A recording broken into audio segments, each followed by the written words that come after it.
రాకాలోకంకి స్వాగతం. ఈ కంటెంట్ మీకు నచ్చినట్టయితే లైక్ చేయండి, మీ బంధుమిత్రులకి షేర్ చేయండి. ఇప్పటి వరకు సబ్స్క్రైబ్ చేసుకోకపోతే సబ్స్క్రైబ్ బటన్ని నొక్కండి, అదేవిధంగా బెల్ ఐకాన్ని కూడా తప్పనిసరిగా నొక్కండి. మిత్రులారా, పశ్చిమాసియాలో శరవేగంగా తీవ్ర పరిణామాలు సంభవిస్తున్నాయి. వీటి ప్రభావము కేవలం పశ్చిమాసియా మీద మాత్రమే కాకుండా, అంటే గల్ఫ్ ప్రాంతం మీద మాత్రమే కాకుండా, దీని ప్రభావం యావత్ ప్రపంచం మీద ఉండే పరిస్థితి కనిపిస్తోంది. ఇప్పుడు తాజాగా వెలుగు చూస్తున్నటువంటి సమాచారం ప్రకారము గతేడాది అక్టోబర్ 7న హమాస్ ఉగ్రవాదులు గాజా స్ట్రిప్ నుంచి ఇజ్రాయిల్లోకి చొరబడి అక్కడ ఉన్నటువంటి పార్టీ చేసుకుంటున్నటువంటి అక్కడ చుట్టుపక్కల గ్రామాల్లో ఉన్నటువంటి సర్వసాధారణ ఇజ్రాయేలీలను హతమార్చటము పెద్ద సంఖ్యలో, అదేవిధంగా వాళ్ళని కిడ్నాప్ చేసి తీసుకువెళ్ళటం ఏదైతే సంఘటన జరిగిందో, ఈ సంఘటన వాస్తవానికి టిప్ ఆఫ్ ది ఐస్బర్గ్ మాత్రమే. ఒక పెద్ద పథకంలో భాగంగా జరిగినటువంటి చిన్న పని మాత్రమే.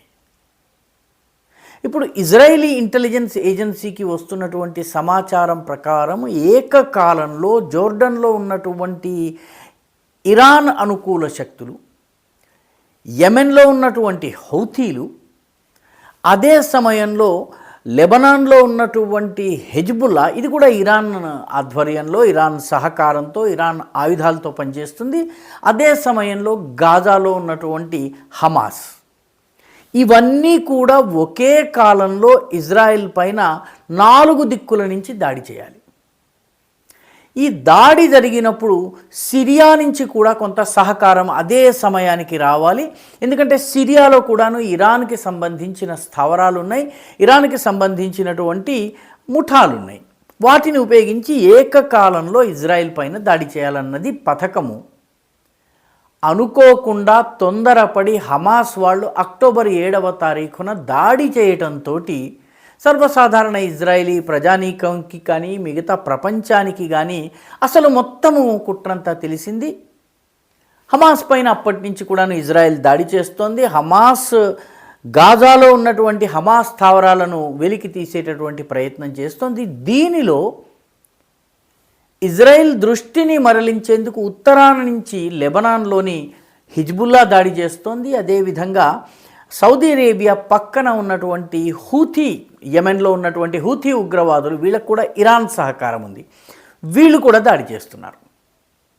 గత కొద్ది రోజులుగా హూథీ రెబెల్స్ ఏకంగా టెలవీవ్ పైన, అంటే ఇజ్రాయెల్ యొక్క రాజధాని పైన దాడులు చేస్తున్నారు.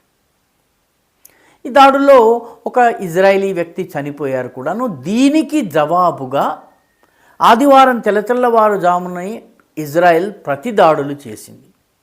ఈ దాడులు హూథీలపైన చేయటం అనేది చాలా ఆసక్తికరమైనటువంటి పరిణామం. ఎందుకంటే ఇజ్రాయెల్కి హూథీలు ఉన్నటువంటి ప్రాంతానికి, అంటే యెమెన్లో హూథీ రెబెల్స్ ఎవరైతే షియైట్ రెబెల్స్ ఉన్నారో వీళ్ళు ఉన్నటువంటి ప్రాంతానికి మధ్య దూరము 1800 కిలోమీటర్లు. ఇక్కడికి రావాలన్నట్టయితే జోర్డన్, సిరియా, సౌదీ అరేబియా, అదేవిధంగా యెమెన్ని దాటి వచ్చి మాత్రమే దాడి చేయవచ్చును, లేకపోతే రెడ్ సీ మీదుగా వచ్చి విమానాలు దాడి చేయవచ్చును. ఇది విమానాల దాడి జరిగింది. F-15 విమానాలు, F-15 విమానాలని ఉపయోగించడం జరిగింది. ఈ దాడి అయితే 4 ముస్లిం దేశాల మీదుగా రావాలి, లేదా ఈ 4-5 ముస్లిం దేశాల సాగర జలాల మీదుగా, రెడ్ సీ మీదుగా రావాలి. అంటే ఏది జరిగినప్పటికీ 1800 కిలోమీటర్లు ప్రయాణం చేసి దాడి చేయాలి. 1800 కిలోమీటర్లు దాడి చేసి మళ్ళీ ప్రయాణించి మళ్ళీ తిరిగి వెళ్ళాలి. అంటే 3600 కిలోమీటర్లు ప్రయాణం చేయాలి. ఇజ్రాయెల్ అంత 3600 కిలోమీటర్లు ప్రయాణం చేసేటంత సామర్థ్యం ఉన్న విమానాలు లేవు. మధ్యలో ఎక్కడో ఫ్యూయలింగ్ చేయించుకోవాలి. ఈ ఫ్యూయలింగ్ సిరియాలో అయ్యి ఉండొచ్చును, సౌదీ అరేబియాలో అయ్యి ఉండొచ్చును, జోర్డన్లో అయ్యి ఉండొచ్చును, లేదా రెడ్ సీలో ఉన్నటువంటి ఏదన్నా విదేశాలకు చెందిన ఇటాలియన్ ఇటువంటి దేశాలకు చెందినటువంటి పడవల ద్వారా అయి ఉండాలి. ఏది జరిగినప్పటికీ అంతర్జాతీయ సమాచారము, సహకారము లేకుండా ఈ దాడులు జరగవు. ముస్లిం దేశాలకు కూడా తెలిసి కూడా సైలెంట్గా ఉన్నటువంటి పరిస్థితి ఏదో లేకపోతే ఈ దాడి జరగదు. ఎందుకంటే సౌదీ అరేబియా గగనతలాన్ని దాటాలి, అదేవిధంగా జోర్డన్ గగనతలాన్ని దాటాలి, సిరియా గగనతలాన్ని దాటాలి. కాబట్టి ఈ ముస్లిం దేశాల సహకారము ఇజ్రాయెల్కి అందుతోంది అన్నది మొట్టమొదటి విషయము. సముద్రం మధ్యలో రీఫ్యూలింగ్ చేసుకునేటటువంటి ఏర్పాటు చేసుకోగలిగింది అంటే కొన్ని పాశ్చాత్య దేశాలతో కూడా ముందుగానే ఇజ్రాయెల్ ఈ సమాచారాన్ని ఇచ్చి ఉంటుందన్నది రెండవ విషయము. మూడవది, హూథీలకు సంబంధించినటువంటి యుడైడో అనేటటువంటి రేవు, ఎక్కడైతే వాళ్ళ మొత్తం పెట్రోలియం చమురు నిల్వలు ఉన్నాయో దానిపైన దాడులు జరిగినాయి. ఇజ్రాయెల్ ఒక మిసైళ్ల దాడి జరిగింది. ఈ దాడి లోపల అక్కడ 3 చనిపోయారు, దాదాపు 80 మంది దాకా గాయపడ్డారు, చాలా పెద్ద ఎత్తున విధ్వంసం జరిగింది. ఏది ఏమైనా 2-3 విషయాలు స్పష్టమవుతున్నాయి. మొట్టమొదటిది, ఇరాన్ ఈ చుట్టుపక్కల ప్రాంతాల్లో ఉన్నటువంటి షియైట్ ఫోర్సెస్ అన్నిటిని కూడా ఇజ్రాయెల్కి వ్యతిరేకంగా చేసే ప్రయత్నం చేస్తున్నప్పటికీ నాన్ షియైట్ గ్రూప్స్ అయినటువంటి సౌదీ అరేబియా కావచ్చు, జోర్డన్ కావచ్చు, ఈ దేశాలన్నీ కూడాను ఇజ్రాయెల్కి మద్దతుగా నిలుస్తున్నాయి. మన దేశంలో పాలెస్టీనా జెండాల్ని చాలామంది ఎగరేస్తూ ఉండవచ్చును, కానీ పాలెస్టీనాకి దగ్గరగా ఉన్నటువంటి ముస్లిం దేశాల్లో పరిస్థితి వేరుగా ఉంది.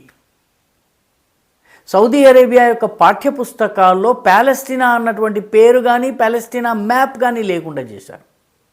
ఓన్లీ ఇజ్రాయెల్ మాత్రమే ఉండేటట్టుగా చేశారు. త్వరలో ఇజ్రాయెల్ సౌదీ అరేబియాలు బహిరంగ ఒప్పందం కూడా కుదుర్చుకునేటటువంటి రోజులు వస్తున్నాయి.